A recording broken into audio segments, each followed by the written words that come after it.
I'm EJ Walker. I am Eden Tomorrow in Days Go By. My character is interesting in terms of representation. But they couldn't make my father stay. And I'm very, very excited to get into the characterization and everything. So this is Morning in America. It's the opening number. This is a sort of half satirical look into the setting, San Francisco Bay Area in the 80s. One of the most romantic cities in the world. Less than 50 square miles of actual area, yet larger than life. You're exploring the lives of gay men in the 80s, specifically in America, and specifically during Reagan's presidency.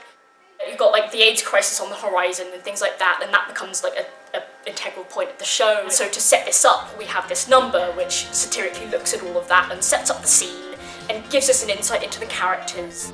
This is the Castro Street area, center of San Francisco's much talked about gay lifestyle. Within a 15-year period, nearly 20,000 people died in this city alone after AIDS swept through the gay community starting in the early 1980s.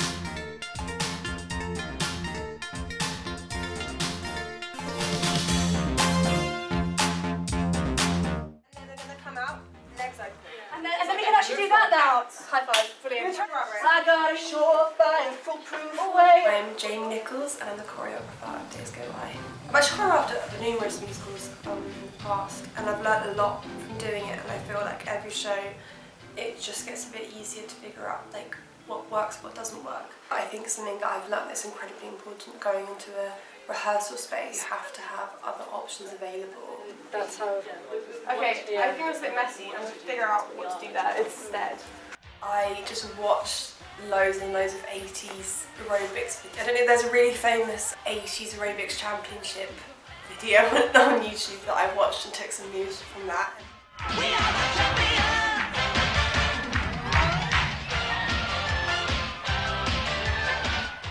Watched lots of like Jane Fonda. 8 again, 1.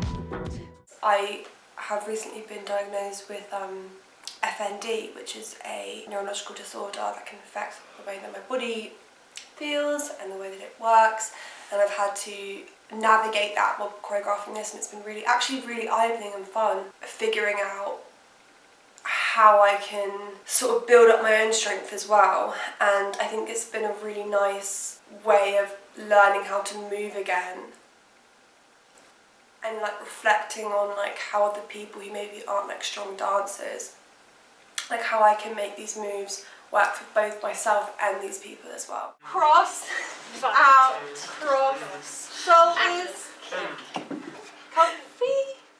I myself suffer from OCD. I draw a lot from that in my portrayal, and so we had a lot of discussions about that. The condition isn't named in the play, but it's hinted to be a form of psychosis. Going into it with that discussion in mind and with that like idea of representation, what I want to get out of it as someone who goes through OCD was very, very useful, very important to me.